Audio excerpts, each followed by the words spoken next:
ಅಣ್ಣವ್ರ ಕೈ ಹಿಡಿಬೇಕು, ಆ ಕಾಲು ನಮಸ್ಕಾರ ಮಾಡಬೇಕು, ಆ ಥರ ಭಾವನೆ ಇಲ್ಲ. ಯಾಕೆಂದ್ರೆ ಅವ್ರು ಎಲ್ಲರಿಗೂ ಗೊತ್ತಿತ್ತು ಅಣ್ಣ ಫಿಲಮ್ ನೋಡೋಕೆ ಬರ್ತಾರೆ ಅಂತ. ಅವ್ರ ಸನ್ನಿವೇಶಕ್ಕೆ ನಗ್ತಾ ಇದ್ದರೆ ಇಡೀ ಅಣ್ಣವ್ರ ನಗೋ ಶಬ್ದ ಆಡಿಟೋರಿಯಂ ಕೇಳಿಸೋದ್ರಿ. ಒಂದು 10 ವರ್ಷದ ಹಿಂದೆ ಅನಲೈಸ್ ಮಾಡಿದ್ದಾದರೆ ಪ್ರತಿ ಒಂದು ಚಿತ್ರಮಂದಿರದ ಸ್ಟೇಷನ್ಗಳಲ್ಲಿ 10-15 ಕೇಸಸ್ಗಳು ಲಾಂಚ್ ಆಗಿದೆ. ಈಗ ನಮ್ಮ ಥಿಯೇಟ್ರ್ ಬರ್ತಾರೆ ಅಂತ ಗೊತ್ತಾಯಿತು ಅಂದರೆ, ನನಗೆ ಗೊತ್ತಾದಂಗೆ ಒಳಗಡೆ 1100 ಜನ ಇರೋರು, 1187, ಹೊರಗಡೆ ಇನ್ನೊಂದು ಶೋಗೆ 1100 ಜನ ಇರೋರು, ಆ ಸುತ್ತಮುತ್ತ ರೋಡಲ್ಲೆಲ್ಲ ಒಂದು 5,000-10,000 ಜನ ಇರೋರು. ಪೊಲೀಸ್ನವ್ರು ಕೇಸ್ ಬುಕ್ ಮಾಡಿದ್ರೆ ಥಿಯೇಟ್ರ್ ಓನರಿಂದ ಒಳಗಡೆ ಆಗಿದೆ ಪ್ರಿಮಿಷನ್ನಿಂದ ಇವ್ರ ಮೇಲೂ ಒಂದು ಕೇಸ್ ಬುಕ್ ಮಾಡಲೇಬೇಕು. ಈಗ ನಮ್ಮಲ್ಲೂ ಅಷ್ಟೇ, ನಮ್ಮಲ್ಲಿ ಒಂದು ಲೈನಲ್ಲಿ ಆಟೋಗಳೇ ನಿಲ್ಸ್ಕೋತಾರೆ. ಅದಕ್ಕೇನು ಇಲ್ಲಾರು ಇದ್ರೆ ಕಾಸು ಕೊಡಬೇಕು, ಅದೇನು ಕಾಸು ಕೊಡೋಂಗಿಲ್ಲ. ಈ ಥರದ್ದು ಸನ್ನಿವೇಶಗಳು ಬಂದಿದ್ದ ಹಿನ್ನೆಲೆಯಿಂದ ಯಾವುದೇ ಪಿಕ್ಚರ್, ದೊಡ್ಡ ಪಿಕ್ಚರ್ ಕೊಡಬೇಕಾದ್ರೆ ಆ ಥಿಯೇಟ್ರ್ ಸೀಟಿಂಗ್ ಕೆಪಾಸಿಟಿ ಎಷ್ಟಿದೆ ಅಂತ ಲೆಕ್ಕ ಹಾಕ್ತಿದ್ರು. ಇಡೀ ಫಿಲಮ್ನ ನೋಡಿ ಅಂದಮೇಲೆ ಆಮೇಲೆ ಚಪ್ಪಲಿ ಹಾಕೊಂಡು ಆಚೆಗೆ ಬಂದು ಆ ವೆಲ್ಕಮ್ಮು ಆ ಥರ ರಿಸೀವ್ ಮಾಡೋದು ಇವತ್ತವರೆಗೆ ಯಾರಿಗೂ ಮಾಡೋಕ್ಕಾಗಿಲ್ಲ. ನನ್ನ ಮನಸ್ಸಲ್ಲಿ ನೋವು ಮಾಡಿಕೊಂಡಿರ್ತೀನಿ ಸ್ವಾಮಿ. ನಾನು ಫಿಲಮ್ ಬಂದಾಗ ನಗಬೇಕು ಅಂತ ತಾನೇ ಬರೋದು, ನನ್ನ ಮೈಂಡ್ ರಿಲೀವ್ ಆಗೋಕ್ಕೆ ತಾನೇ ಬರೋದು. ನನ್ನ ನೋವಿಗೆ ನಾನು ನೋವು ತಗೊಂಡು ಹೋಗಕ್ಕೆ ನಾನೇ ಕಾಸು ಕೊಡಬೇಕು? ಕರೆಕ್ಟ್. ಶಿವಣ್ಣ, ಪುನೀತ್ ರಾಜ್ಕುಮಾರ್ ಅವರು, ರಾಘಣ್ಣ ಅವರೆಲ್ಲ ನಾನು ಜೀವನ ಸಾಗಿಸಿದ್ದೀನಪ್ಪ, ನಾನು ಒಂದು ಬದುಕನ್ನು ಸಾಗಿಸಿದ್ದೀನಿ, ನಾನು ಒಂದು ಚಿತ್ರರಂಗ ಆಗಲಿ ಮತ್ತೊಂದಾಗಲಿ ನನ್ನ ಲೈಫನ್ನು ನಾನು ಕಂಡುಕೊಂಡೆ, ನಾನು ಒಂದು ಉದ್ಯೋಗದಲ್ಲಿ ನನ್ನ ಲೈಫ್ ಕಂಡುಕೊಂಡೆ ಅನ್ನೋದಕ್ಕೆ ಕಾರಣ ಪುರುಷರು.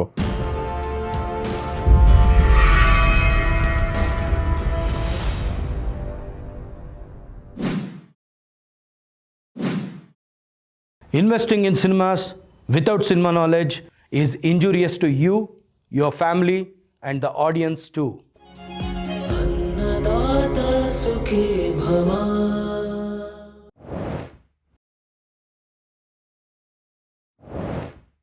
ಸರ್, ನಮ್ಮ ಕನ್ನಡ ಚಿತ್ರರಂಗದ ಪ್ರೇಕ್ಷಕರಲ್ಲಿ ಬಹುದೊಡ್ಡ ಪಾಲಿರೋದು ನಮ್ಮ ಆಟೋ ಚಾಲಕರದು ಅಂತ ಹೇಳ್ತೀವಿ.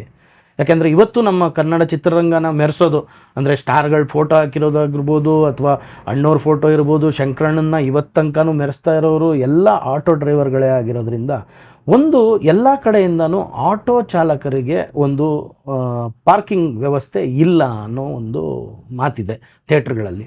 ಅದನ್ನು ಶುರು ಮಾಡಿದ್ರೆ ಏನಾದರೂ ಮುಂಚೆ ಎಲ್ಲ ಹೆಂಗೆ ಅಂದರೆ ಯಾವ ಥಿಯೇಟ್ರ್ ಒಳಗಡೆ ಆಟೋಗಳು ಜಾಸ್ತಿ ನಿಂತಿದ್ದಾವೋ ಅಲ್ಲಿ ಆ ಸಿನಿಮಾ ಹಿಟ್ಟು ಅನ್ನೋ ಒಂದು ಮಾತಿತ್ತು.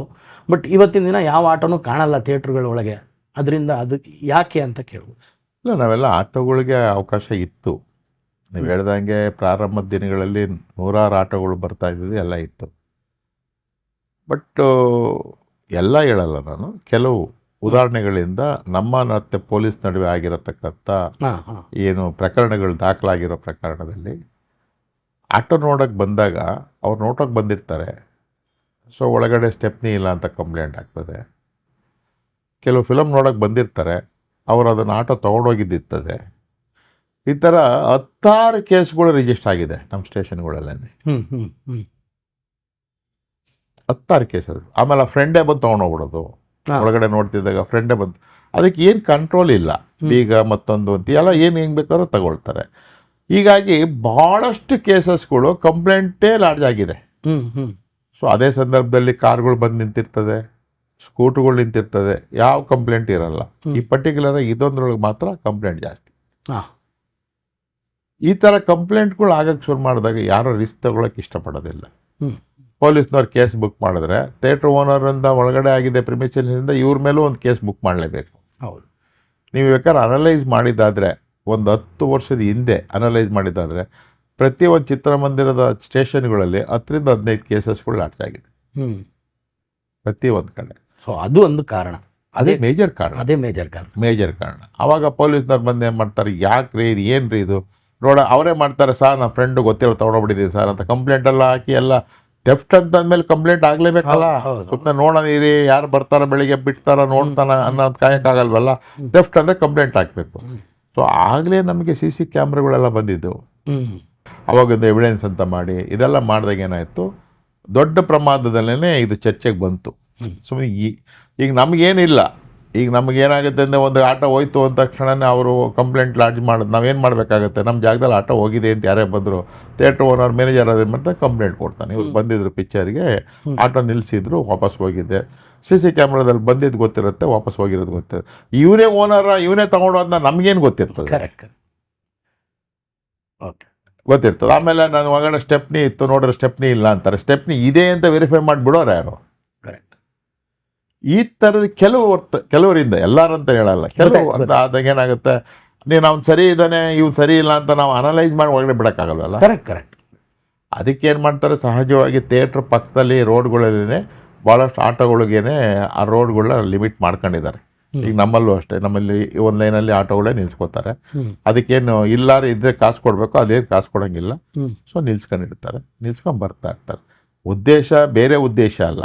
ಈ ಥರದ್ದು ಸನ್ನಿವೇಶಗಳು ಬಂದಿದ್ದ ಹಿನ್ನೆಲೆಯಿಂದ, ಇವು ಪ್ರಮಾಣ ಜಾಸ್ತಿ ಆಗಿದ್ದ ಹಿನ್ನೆಲೆಯಿಂದ ಇದು ನಿಯಂತ್ರಣಕ್ಕೆ ಬರೋಕ್ಕೆ ಶುರುವಾಯಿತು ಅಷ್ಟೇ. ಅಭಿಮಾನಿಗಳನ್ನ ದೇವರು ಮತ್ತು ನಿರ್ಮಾಪಕರನ್ನ ಅನ್ನದಾತರು ಅಂತ ಕರೆದಂಥ ಡಾಕ್ಟರ್ ರಾಜ್ಕುಮಾರ್ ಅಣ್ಣವರು ಅವರ ಮತ್ತು ವೀರೇಶ್ ಚಿತ್ರಮಂದಿರದ ಒಂದು ಒಡನಾಟ ಹೇಗಿತ್ತು ಅಂತ ಹೇಳ್ಬೋದು ಸರ್?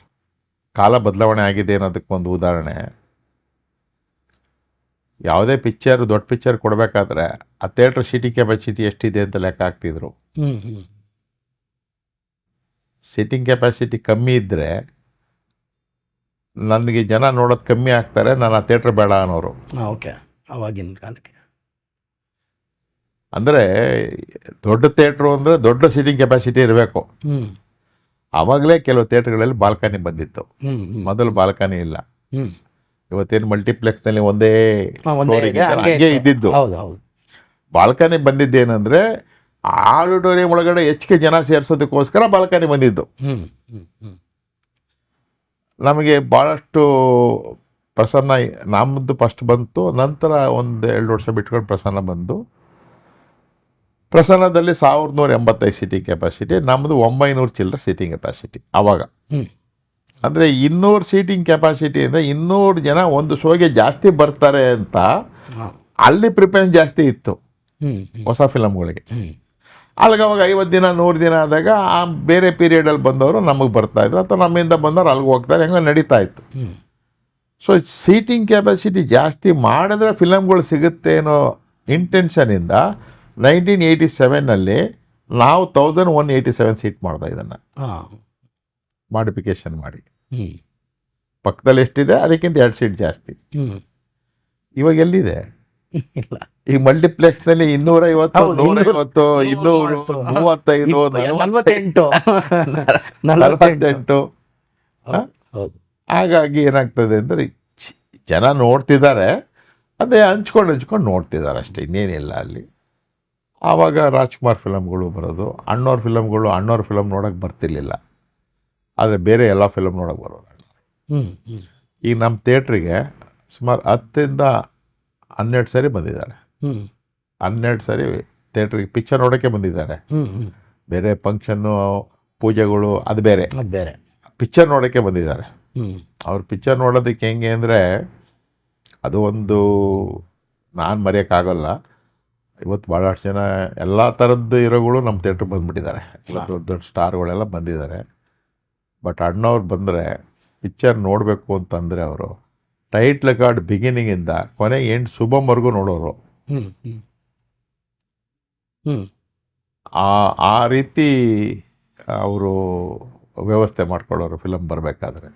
ಅವ್ರು ಬರ್ತಾಯಿದ್ದೆ ಸಾಧಾರಣ ಒಂದು ಮಾಮೂಲಿ ಚೆನ್ನ ಅಂತ ಹೇಳ್ತಾರಲ್ಲ, ಅವ್ರ ಜೊತೆ ಬರೋರು, ಚೆನ್ನವ್ರ ಜೊತೆ ಬರೋರು, ಅಷ್ಟು ಬಿಟ್ಟರೆ ಡ್ರೈವರು, 3 ಜನ, ಇನ್ಯಾರೂ ಇರಲ್ಲ. ಇವತ್ತಾರು ಭಾಳಷ್ಟು ಜನ ಬೌನ್ಸರು, ಬಾಡಿಗಾರ್ಡು, ಎಂಥದ್ದು ಇಲ್ಲ. ಆಮೇಲೆ ಅವ್ರು ಬಂದರು, ಅವ್ರದ್ದು ಈ ನಮ್ಮ ಥಿಯೇಟ್ರ್ ಬರ್ತಾರೆ ಅಂತ ಗೊತ್ತಾಯಿತು ಅಂದರೆ, ನನಗೆ ಗೊತ್ತಾದಂಗೆ ಒಳಗಡೆ 1100 ಜನ ಇರೋರು, 1187, ಹೊರಗಡೆ ಇನ್ನೊಂದು ಶೋಗೆ 1100 ಜನ ಇರೋರು, ಆ ಸುತ್ತಮುತ್ತ ರೋಡಲ್ಲೆಲ್ಲ ಒಂದು 5ರಿಂದ 10,000 ಜನ ಇರೋರು. ಓಕೆ, ಇಷ್ಟಿದ್ರು ಪೊಲೀಸ್ನವ್ರು ಹೇಗಿರೋರು ಅಂದರೆ, ಯಾವ ತೊಂದರೆನೂ ಆಗ್ದಂಗೆ, ಯಾವ ವೆಹಿಕಲ್ಗಳಿಗೂ ಯಾವ ತೊಂದರೆ ಆಗ್ದಂಗೆ ಫುಟ್ಪಾತ್ ಮೇಲೆ ಅಲ್ಲಿ ನಿಲ್ಲಿಸ್ಕೊಂಡು ಜನ ನೋಡೋ ಥರ ದಾರಿ ಮಾಡೋರು ಪೊಲೀಸ್ನವರು. ಯಾವುದು ಬ್ಯಾರಿಕೇಡ್ ಹಾಕೋದು, ಅವನ್ನ ಅಲ್ಲಿ ಕಳಿಸ್ಬಿಡು, ರೋಡ್ ಕ್ಲೋಸ್ ಮಾಡೋ, ಯಾವುದು ಈ ಚರಿತ್ರೆನೇ ಇಲ್ಲ.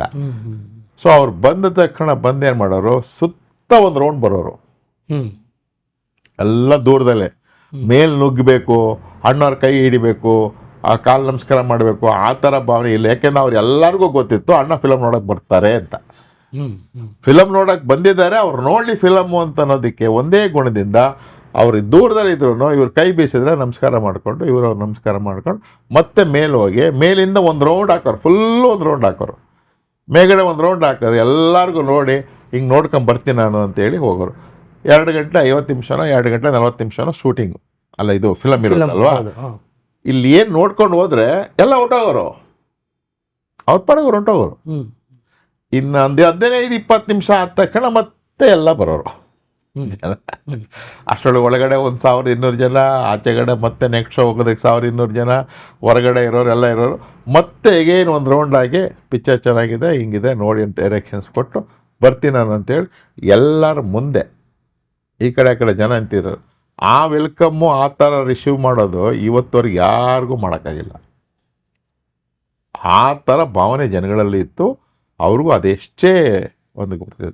ಇವತ್ತು ಬರ್ತಿದ್ದಂಗೆ ಹಿಂದೆ ಒಂದಷ್ಟು ವೆಹಿಕಲ್ಲು ಮುಂದೆ ಒಂದಷ್ಟು ವೆಹಿಕಲ್ಗಳು ಬರಬೇಕು ಮಾಡಬೇಕು, ಯಾವುದೂ ಇಲ್ಲ. ಆಮೇಲೆ ಯಾವ್ದಾದ್ರು ದೇವ್ರ ಫಿಲಮ್ಗಳಿದ್ದರೆ ಒಳಗಡೆ ಅವರು ಶ್ರೀನಿವಾಸ ಕಲ್ಯಾಣ ನೋಡಬೇಕು ಅಂತ ಒಂದು ಸರಿ ಬಂದರು ನಮ್ಮಲ್ಲಿ. 2nd ಟೈಮ್ ಮತ್ತು 5th ಟೈಮು 6th ಟೈಮ್ ಹಾಕಿದ್ದು, ಅವಾಗ ನೋಡಬೇಕು ಅಂತ ಬಂದರು. ನೋಡಿ ಅವರೇ ಆ್ಯಕ್ಟ್ ಮಾಡಿರೋದು, ಅವ್ರು ಆಲ್ರೆಡಿ ನೋಡಿರ್ತಾರೆ ಹಿಂದೆ ಎಷ್ಟೋ ಭಾಳ ವರ್ಷಗಳಾಗಿದ್ದು ಬಟ್ ಒಂದು ಸರಿ ನೋಡಬೇಕು ಅಂತ ಅತ್ಯಂತ ಬಂದ್ರಲ್ಲ. ಕ್ಯಾಬಿನ್ ರೂಮ್ನಲ್ಲಿ ಇವಾಗ ಏನೊಂದು ಸೋಫಾ ಇದೆಯಲ್ಲ ಆ ಥರ ಸೋಫಾ ಮಾಡಿಸಿದ್ದೆ ಅವರಿಗೆ. ಈ ಥರ ನಮ್ಮ ಚೇರ್ಗಳೆಲ್ಲ ಸೋಫಾ. ಯಾಕೆ ಅಂತ ಅವರು ಚಕ್ಲಬಾಲ್ ಹಾಕೊಂಡು ಕೂತ್ಕೊಳ್ಳೋದು ಅಭ್ಯಾಸ ಜಾಸ್ತಿ ಅವ್ರಿಗೆ. ಎಲ್ಲ ಕೂತ್ಕೊಂಡ್ರು ಅದೊಂದು ಅಭ್ಯಾಸ ಇತ್ತು.